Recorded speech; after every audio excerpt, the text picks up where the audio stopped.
সরকারি সিদ্ধান্তের বিরুদ্ধে আমরা দাঁড়াবো।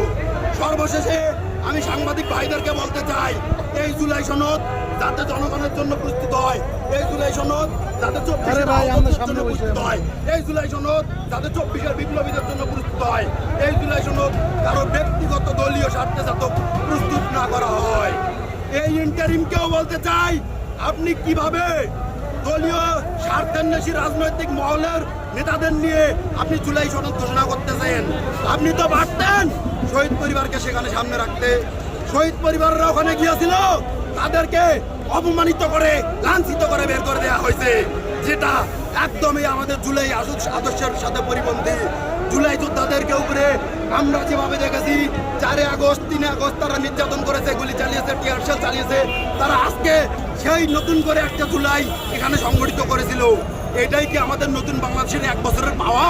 তাহলে আমরা কেন ইন্টারিম বসাইলাম? আমি বলতে চাই, এই জুলাই আমরা বারবার আর দেখতে চাই না। আমরা চাই একটা ভালো সুষ্ঠু ধারার রাজনীতি, যেখানে সাধারণ মানুষের নিরাপত্তা থাকবে, যেখানে সাধারণ মানুষজন কথা বলতে পারবে, যেখানে আহত শহীদরা নিশ্চয়তা পারবে। আমরা কখনোই 71-কে বাদ দিয়ে নয়, 71-কে সাথে নিয়ে 24-কে ধারণ করে পরবর্তী বাংলাদেশ গড়তে চাই। তো সবাইকে অসংখ্য ধন্যবাদ, আপনাদেরকে অসংখ্য ধন্যবাদ।